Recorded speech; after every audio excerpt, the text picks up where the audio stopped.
बिस्मिल्लाहिर्रहमानिर्रहीम। हमने पहले HTML पढ़ी, ठीक है। उसके बाद CSS जो है ना वो हमने तकरीबन हाफ से ज़्यादा कवर की है।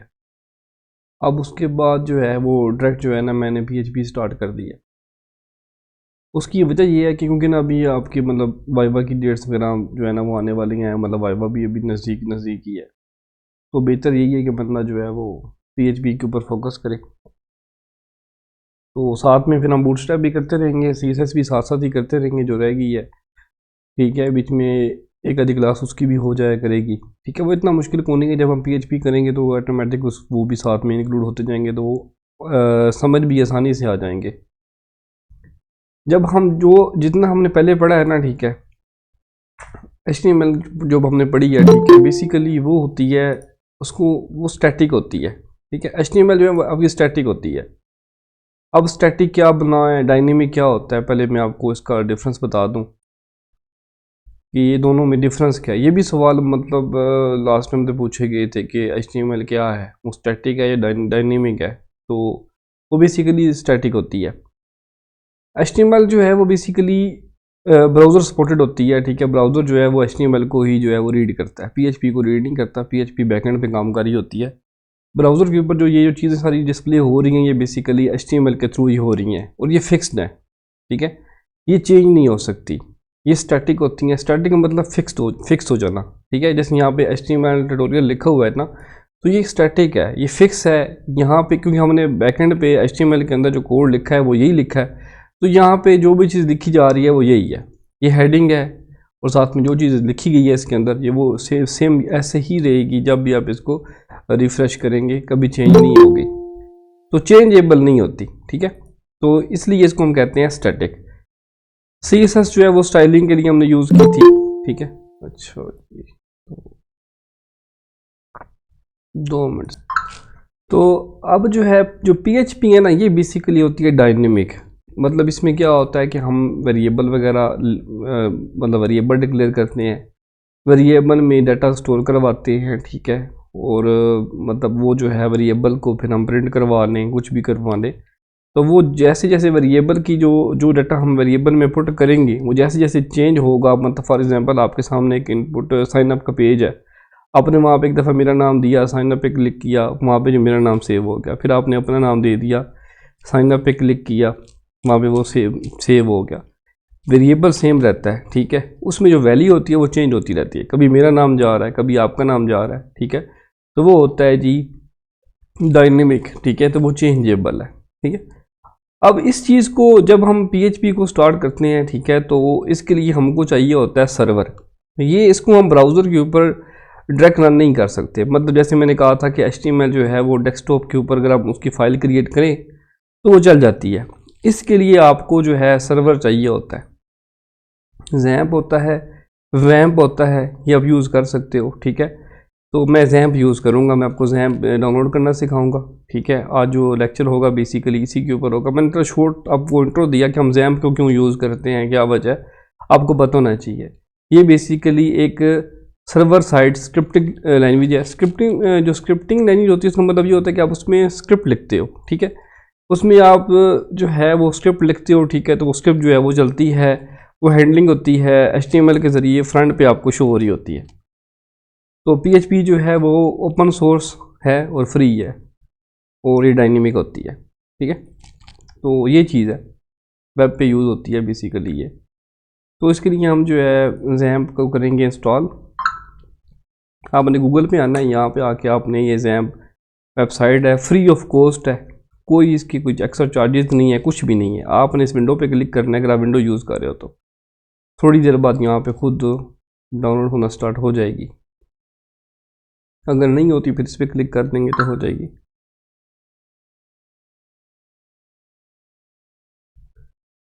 ये देखिए वो हो गई है जी, ठीक है। अब ये जैम इंस्टॉल जो है ना सेटअप, ये तकरीबन 150 MB का है, ये डाउनलोड होगा, ठीक है।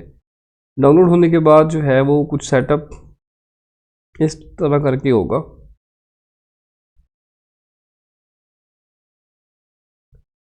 ये इसमें पड़ा भी हुआ है, बल्कि ये सेटअप होगा ऐसे करके कोई, ठीक है। इसको आपने मतलब राइट क्लिक करना है, रन एज एडमिन कर लें बेशक, मतलब मतलब यस करना है, ठीक है। मतलब आपसे ऑथेंटिकेशन मांगेगा, आपने यस कर देना है। आई थिंक सो आपको स्क्रीन शायद शो ना हुई हो, मैंने यस किया है, ठीक है। ये वाला एरर भी आएगा, तो इसलिए आपने कंफ्यूज नहीं होना कि भाई ये क्या क्या कौन सा एरर आ गया। ये एरर नहीं आना है। पहला एक एरर आएगा इंपॉर्टेंट के नाम से, एक अलर्ट वार्निंग मैसेज होगा, वो आपने ओके करना है। फिर आपने वही नेक्स्ट नेक्स्ट करना है, ठीक है। और यहाँ पे जो पाथ है ना वो सेट करना है। जैसे ये पाथ सी वाला पाथ जो है ना, यही कोशिश करेंगे यही रहने दें, इसको चेंज ना करें, ठीक है। सी में जो है ना वो एक फोल्डर क्रिएट करना है, मतलब खुद ही ऑटोमेटिक क्रिएट हो जाएगा, बस आपने नेक्स्ट नेक्स्ट करना है और वो इंस्टॉल होना स्टार्ट हो जाएगा। तकरीबन 5-6 मिनट लगेंगे, तो आपका जैम इंस्टॉल हो जाएगा। मैं अब नहीं करूँगा, मेरे पास ऑलरेडी इंस्टॉल है। तो जब वो इंस्टॉल हो जाए तो फिर आपने सर्च में आके यहाँ पे आपने जैम को यहाँ पे कंट्रोलर इसको ओपन कर लेना है। इसमें ये होगा जी कंट्रोल पैनल ये वाला है। इसमें ये दो जो चीज़ें हैं ना, अपाची और ये माई एसक्यूएल, ये जो है ना अपाची, ये बेसिकली आपका होता है सर्वर, ठीक है। PHP इसमें इंस्टॉल होती है, आपने इसको स्टार्ट कर देना है। इसको स्टार्ट करेंगे, यहाँ पे पोर्ट चलेगी, ये देखें पोर्ट चल चुकी है। और माई एसक्यूएल जो है उसको भी आप स्टार्ट कर दें। बस ये दो चीज़ें आपकी यूज़ होंगी, बाकी जो नीचे जो चीज़ें हैं फाइलज़िला वगैरह वो आपने यूज़ नहीं करना। बस इन दोनों को आपने स्टार्ट करना है। पोर्ट यहाँ पे रन हो चुकी हैं, बस ठीक है। उसके बाद क्या करना है, आपने सी में जाना है, जहाँ पे आपने वो जैम को इंस्टॉल किया है, उसमें ये जैम के नाम से ये फोल्डर होगा, ठीक है। ये मेरा एक्स्ट्रा पड़ा हुआ, इसको उड़ा देते हैं। ऐसे यहाँ पे ये जैम का फोल्डर होगा, इसको आपने ओपन करना है, ठीक है। ये सारी फाइल्स होंगी, ठीक है। इसमें होगा htdocs, ठीक है, इसको आपने ओपन कर लेना है। ये वाली बेसिकली फाइल्स होंगी। ये बात मैं अगेन रिपीट करता हूँ जी, सी में जाना है, जैम में जाना है, फिर htdocs में जाना है। और ये htdocs, ये जो पूरा पाथ ना, इसको भाई आप याद कर लो, ये आपका बार बार यूज़ होगा और आपको वैसे याद हो भी जाएगा, तो ये आपका यूज़ नहीं होना है। अब आपने जो भी PHP का कोड करना है वो इस सर्वर के अंदर करना है, ठीक है। अगर आप इसको डेस्कटॉप पे करेंगे तो वो चलेगा नहीं। कोई किसी का कोई क्वेश्चन है?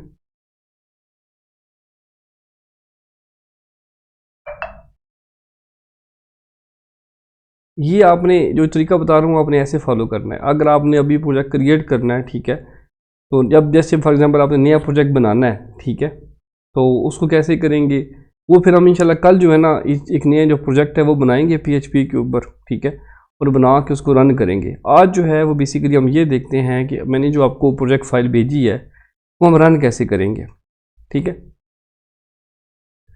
मैंने आपको ये वाली जो है ना फाइल भेजी होगी, रार फाइल होगी या जिप फाइल होगी, आपने इसको क्लिक करना है, ठीक है। इसी को मतलब आपको जो मैंने व्हाट्सएप पे भेजी है उसको आप डाउनलोड करें, जैम में लेकर आएँ, htdocs में लेकर आएँ, यहाँ पे आप उसको पेस्ट कर दें, ठीक है। वो जो फाइल होगी आपने यहाँ पेस्ट करनी होगी। कॉपी नहीं की मैंने मेरी।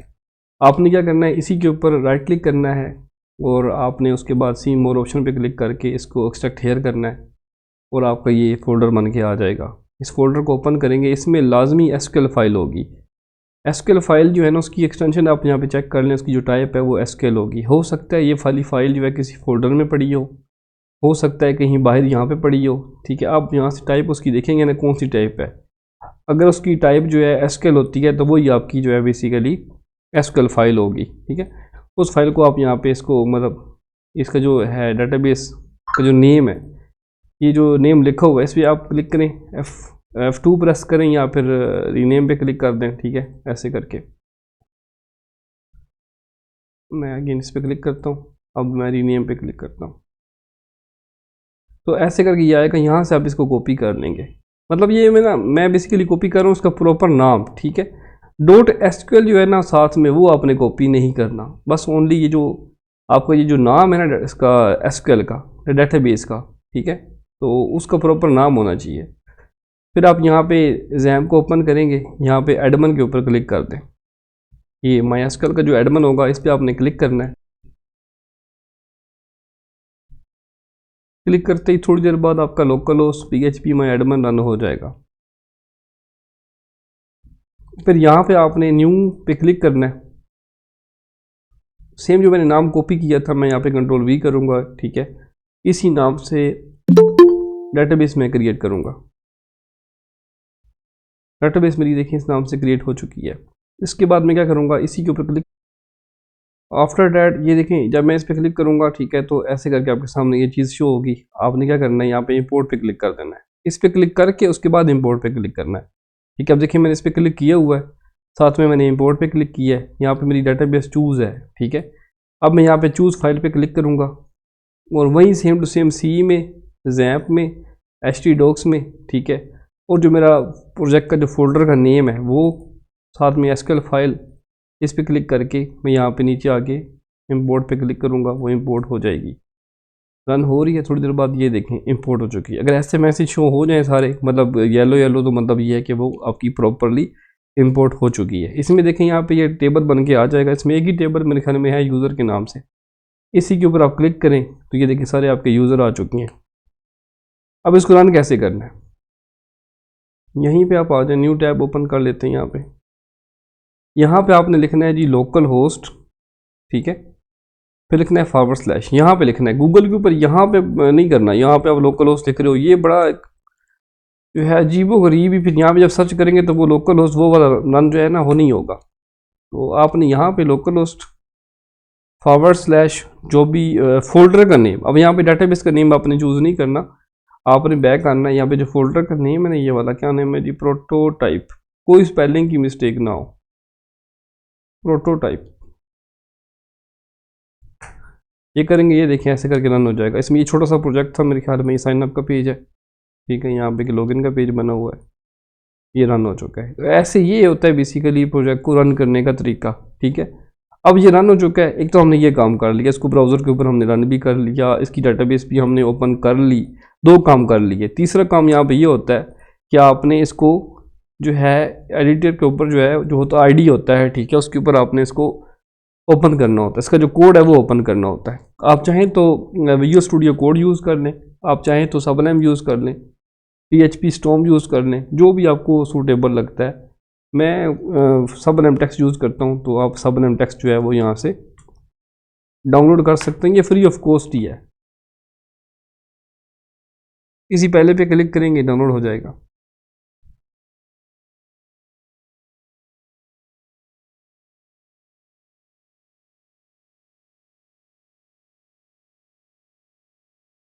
ये देखिए खुद ही यहाँ पे हो रहा है डाउनलोड। ठीक है, इसको फिर आपने बस नेक्स्ट करना है। 15 MB का है, बड़ा छोटा सा ही है, ये इंस्टॉल हो जाएगा। ठीक है, जैसे मैंने यहाँ पे किया हुआ है, तो ये मेरे पास ऑलरेडी इंस्टॉल है। ठीक है, ऐसे करके आपके सामने ओपन होगा। इसमें ये चीज़ें तो नहीं होंगी, खैर सिंपल सा ही होगा बिल्कुल। ऐसे करके ना न्यू,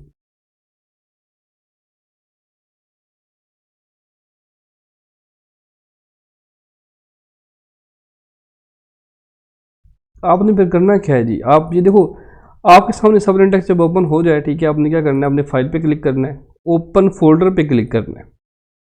ओपन फोल्डर पे क्लिक करने के बाद फिर आप सी में जाएं, जैप में जाएं, htdocs में जाएं, और जो फोल्डर आपका होगा ना प्रोजेक्ट वाला, उसको बस सेलेक्ट करें। ये कोड यहाँ पे चल जाएगा। ये प्रॉपर तरीका है, आपने ऐसे चलाना है। ठीक है, तो ये था जी आपका जो प्रोजेक्ट है उसको रन करने का तरीका कार।